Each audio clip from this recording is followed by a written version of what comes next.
Coming up on the Golden Key. I went kind of wild and half sideways and slammed into that tree, full bore. I think I need the doctor. Well, they say that Mr. Valentine is a priest of the Christians. Can a man forsake the truth for his convenience and comfort?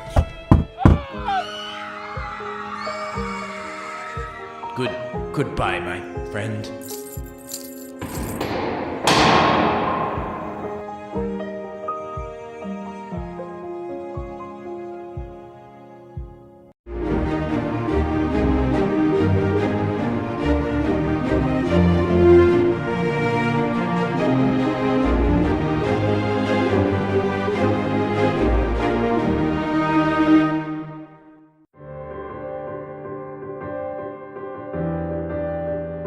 Mr. and Mrs. McKinley, may we come in? Well, if it isn't my favorite parish family, how are you all? Hi, Mr. McKinley, Mrs. McKinley. And hi, kids.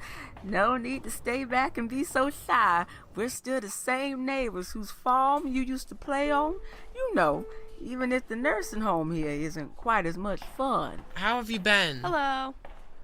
You kids been out playing in the snow today? Looks like a good one out there. We went sledding today. And we had hot chocolate.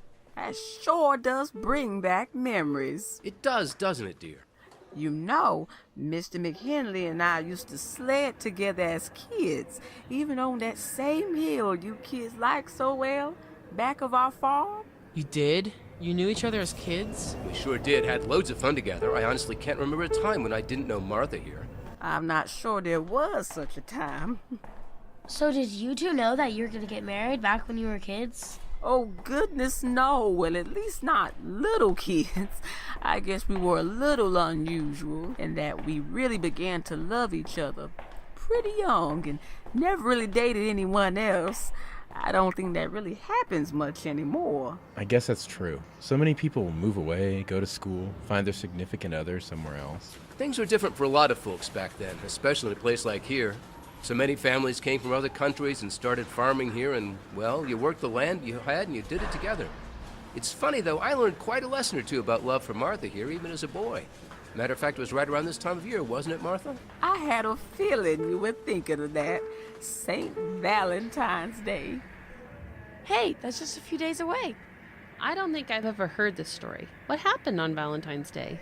Well, you know, so many folks think of it as just a day for what we've come to consider romance, you know? Candy, flowers, a card. For one thing, we forget it was originally St. Valentine's Day, the feast day of a Christian martyr.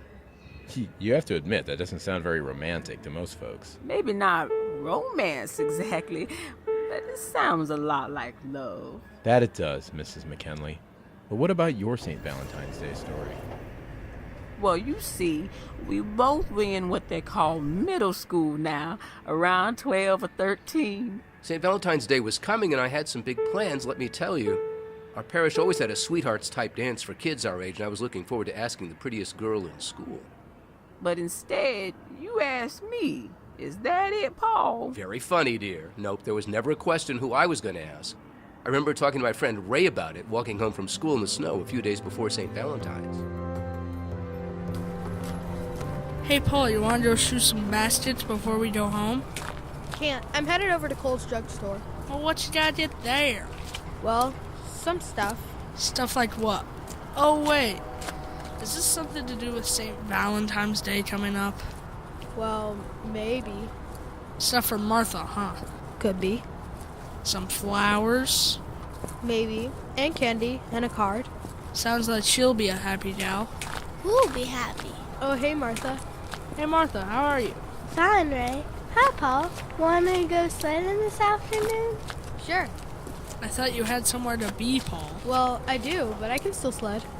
The hill behind your place, Paul? Sure thing. See you in half an hour? See you then. Ah, gee whiz. Look at those puppy dog eyes on you. You don't have to look so doggone happy, Paul. Oh, well, you know. So, I made my way to Cole's drugstore. Wonderful place, had everything a smitten young lad could dream of, even if it didn't have half of what your big boxy stores have today. It was a joyful place to me. And of course, every kid knew Mr. Cole, and he knew every kid. He helped me pick out just the right gifts for my 13-year-old heartthrob. beautiful box of candy, flowers that would keep a few days in water till I could give them to her, a fancy card all lacy and pink.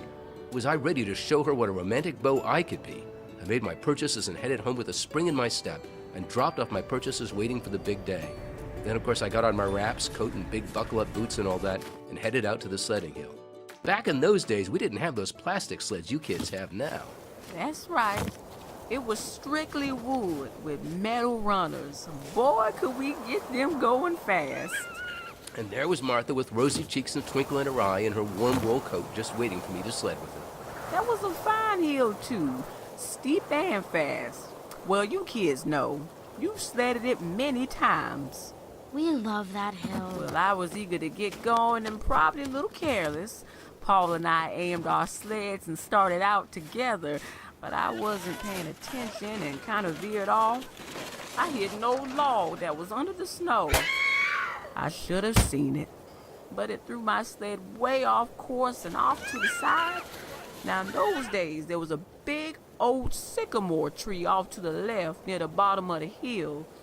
It was cut down many a year ago, but still there, big as life when we were kids. After I hit that log and had the wind knocked out of me, I went kind of wild and half sideways and slammed into that tree, full bore. I tell you, it scared the living daylights out of me. I heard her yell and I looked, and there she was, all crumpled up at the bottom of the hill near that tree. She just didn't look right, especially her leg. What happened to her leg? Well, it was broke, pretty bad. Not just a hairline break, but a full-out, serious break. I never felt pain like that. Paul wasn't sure what to do. Martha, you look hurt. I am hurt, and I think bad. Run and fetch your pa and ma. I think I need the doctor. Oh boy. Okay, Martha, just be okay, please. That would really stink. I'll say it did, but not just for me. Yeah, that's true. All my great plans for St. Valentines Day. Well, when I realized just how bad Martha was, that she wasn't going to make it to the dance, to any of my wonderful plans, I had it all planned out, too. We were going to go to Hap's for ice cream sodas. I had my best suit all snapped up at the dry cleaners and flowers and that candy. I had the whole evening planned out. I was going to sweep the love of my life off her pretty little feet. It didn't work out that way, huh? Well, bad as it hurt, Paul and his pa carried me to the old farm pickup truck and over to Doc Kelly's place. He knew it was bad broken, and so he put a cast on it and got me a pair of crutches and sent me home to stay in bed for a good long while. Let me tell you, that put a cramp in my life. I became practically helpless. I thought I'd go crazy.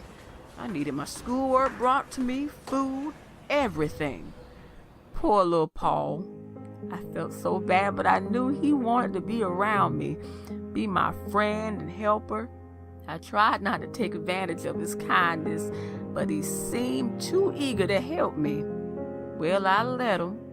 Sometimes I felt pretty awful and I was pretty grumpy. I'm afraid I wasn't the dazzling flower he might have wanted. He stayed by me while I cried and groaned from pain, and I was in shock the first several hours after the injury and sick to my stomach again and again. He insisted on staying and helping. It was the most unromantic thing, let me tell you, and he kept it up day after day. He brought my homework, fetched me things, helped me get my food, anything he could do. I knew he wanted things to be more romantic, though. So did I. Truth was, I was starting to struggle with it. Not that I minded helping Martha. That wasn't it. It was just that, well, I was just a kid. I didn't know anything about anything. I still had those visions of flowers and candy and just the sort of Valentine's Day stuff we always hear, you know?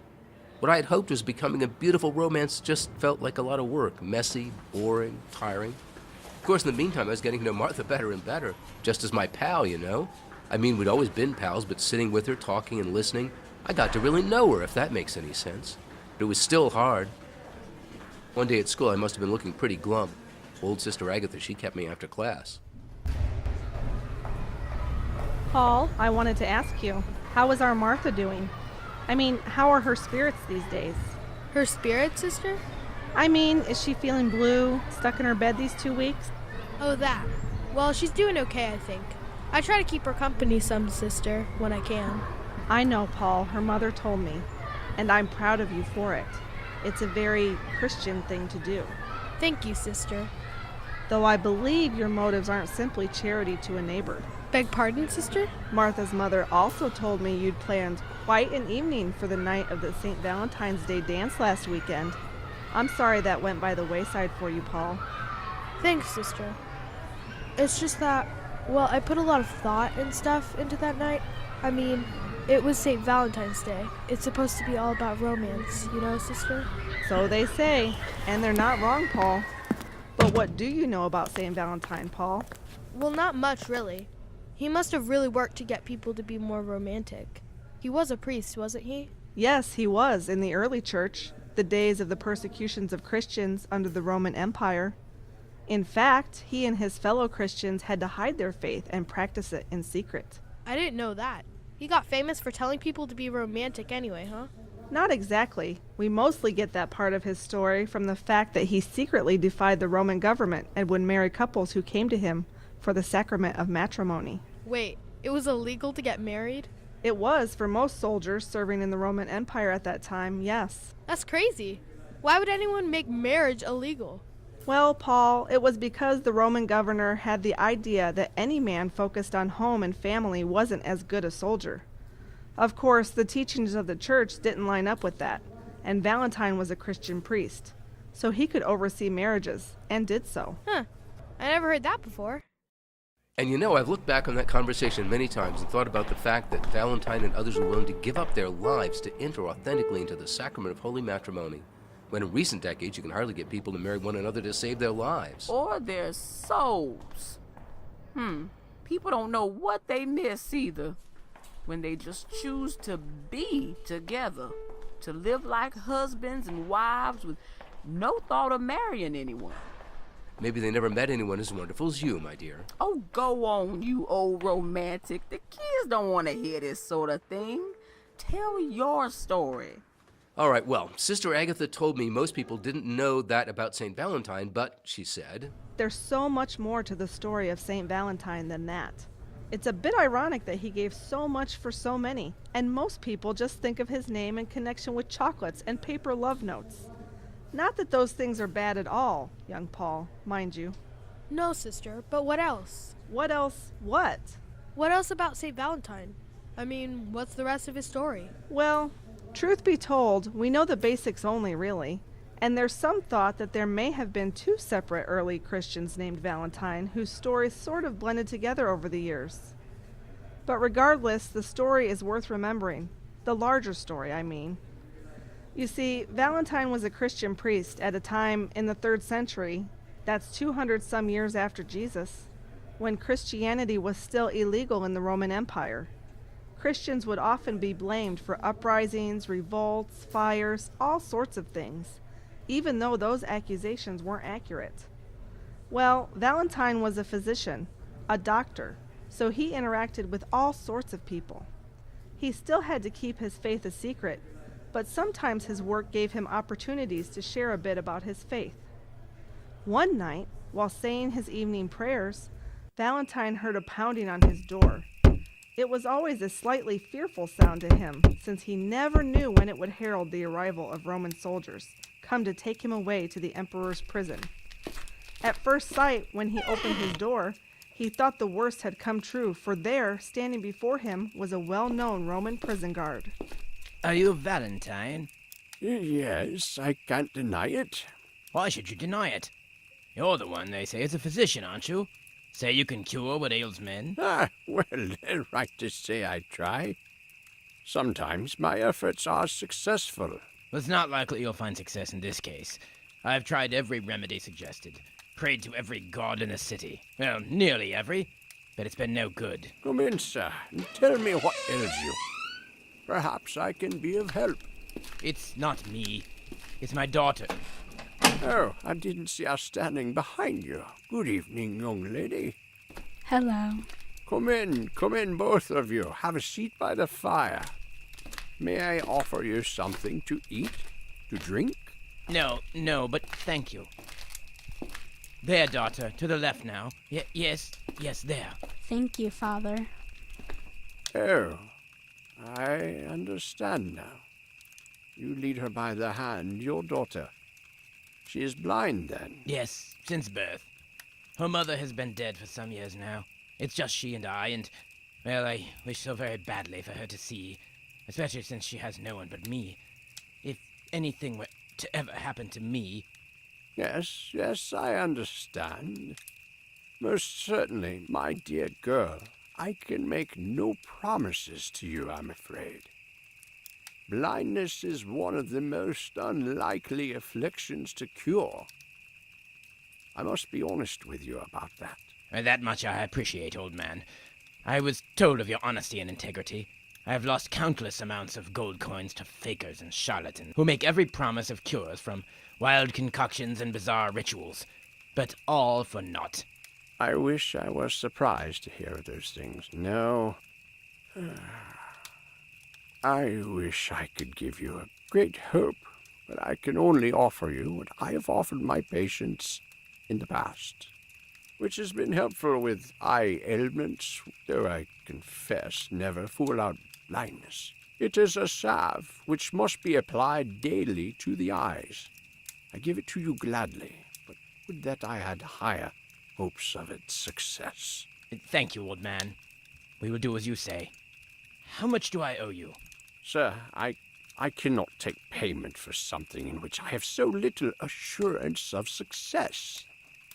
If it makes a difference, perhaps you can offer me some remuneration. Beyond that, I have only one other remedy I will work on over the next week while you apply this salve. Come and see me then, and tell me if anything has changed. And tell me of this other remedy, old man. I would prefer not to say until I see how it progresses, sir, if you don't mind. I would fain give you false hopes. Very well, then. My thanks to you, old man. Thank you, sir, and good night. Good night, young lady. I will work diligently at my other remedy. What was the other medicine Valentine was working on? Did he cure blindness with it? Well, he didn't say medicine, did he? He said remedy. That remedy was prayer. Oh. Of course, Valentine didn't want to say that to the guard, but he began praying earnestly for the little girl's healing that very night, with greater hopes in God's healing miracles than the medicine he'd given the guard and his daughter.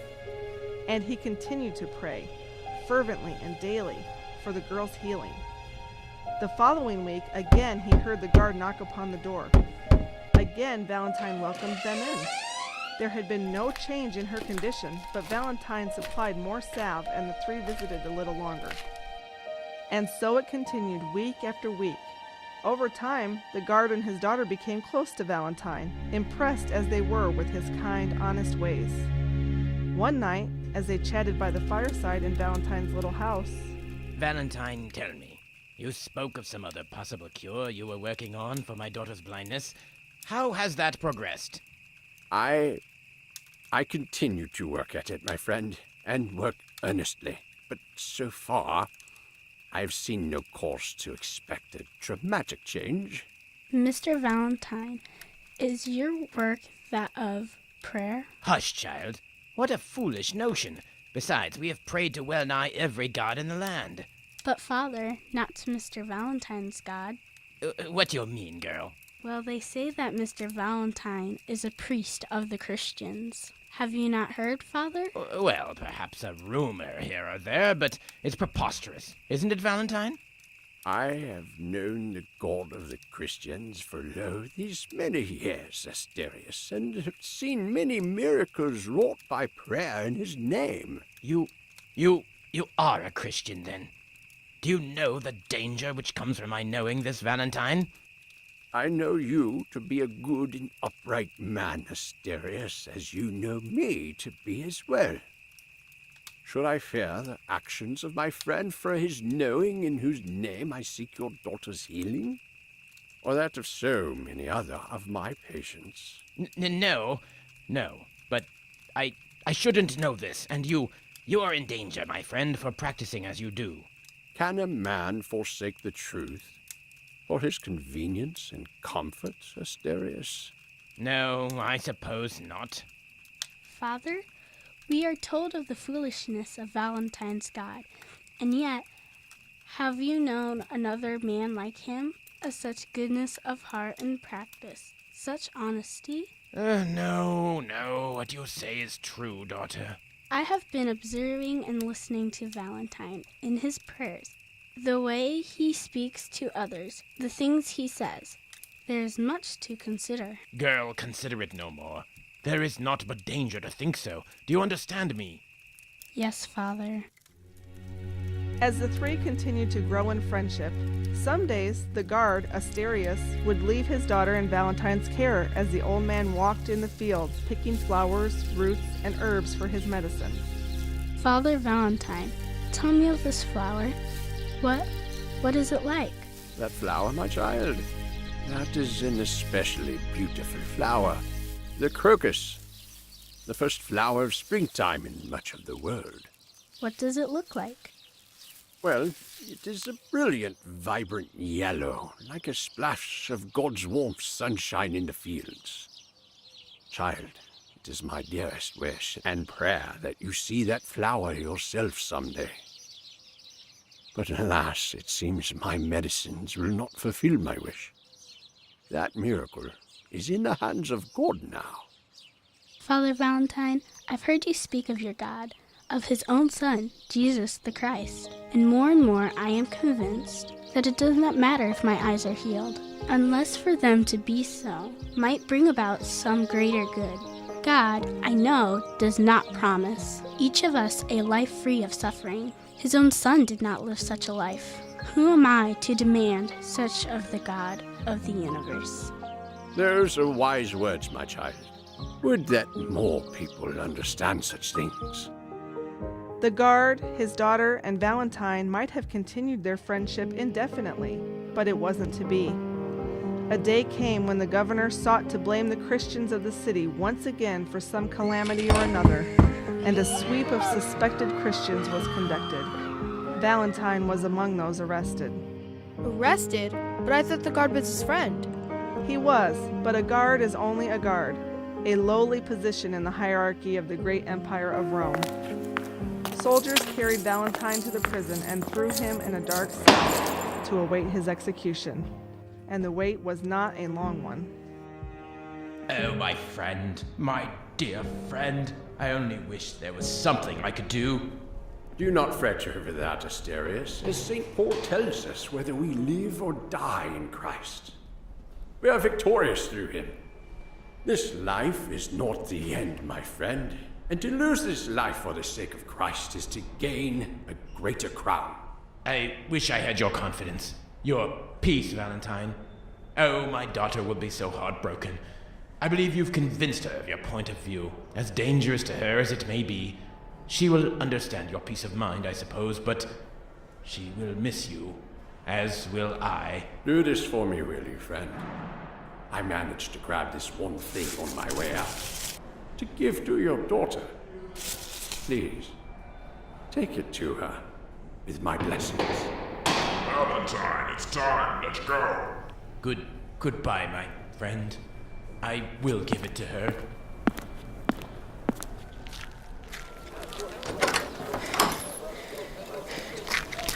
Daughter, what are you doing here at the jail? I came as soon as I heard, Father, so it is true. They've taken our friend, my second father. It is so, my dear. I am sorry, but he gave me this to give to you. Here. As the girl took the small package from her father and opened it, out rolled a beautiful yellow crocus flower and a scrap of paper. As the girl lifted the crocus in her palm, she opened her eyes wide in astonishment. She could see the flower for the first time. Father, oh Father, Father, I can see it. I can see the flower. God be praised. I am healed. Surely not. Oh, my daughter. Truly a miracle. Father, read the note for me. I don't know how. What does it say? It says, from your Valentine. Wow, I had no idea. How do so many people celebrate this holiday and, well, miss out on the story of St. Valentine? Paul, listen to me. I wanted you to hear that story especially, to understand not just the meaning of St. Valentine's Day as a holiday, but in hopes that you might learn something more of love, what love really looks like. Sister? Love, you see, well, chocolates and pretty cards and dances and such, they're fine. They're good things.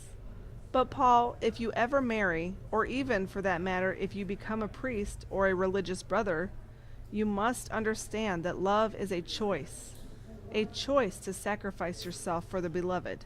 Do you understand? And perhaps never in some grand Hollywood gesture. Often as not, love's demands are small, homely, unpretentious acts of giving. To stay by the bedside of a child late into the night, even if you have to work early the next morning. To hold your tongue even when angry or frustrated. To choose what another person wishes, even when it contradicts your own pleasures or plans. Love, Paul, is to place the happiness of another above your own, and that may be the most heroic thing you can do. And all around you, good people are being those heroes every day, even without the frills of a romantic holiday, long planned. Do you understand, Paul? And as I sat there thinking of my Martha, who could not go to any dance or any malt shop, whose pain got in the way of her appreciation of all my romantic endeavors, whose needs were, at best, mundane and dull, at worst, unpleasant and the opposite of elegance and sheen, I did understand. I understood, and I carried that understanding with me back to her house, that day, the next week, the next month, and for years. That he did. That's not to say my Paul wasn't ever the romantic when the time was right, but I've loved him these many years because he knows how to love, to give of himself daily and without complaint. Well, at least most days without complaint. But what's to complain about? I married my best friend. Oh, I know neither of us is perfect in all the ways the world so often projects we're supposed to be. But I made the choice to love, and it's been the best choice I ever made. Mr. and Mrs. McKinley, thank you for sharing that. Yeah, that's a great Valentine's story. I'm afraid we have to get going, though. Goodbye, Mr. and Mrs. McKinley. And happy St. Valentine's Day.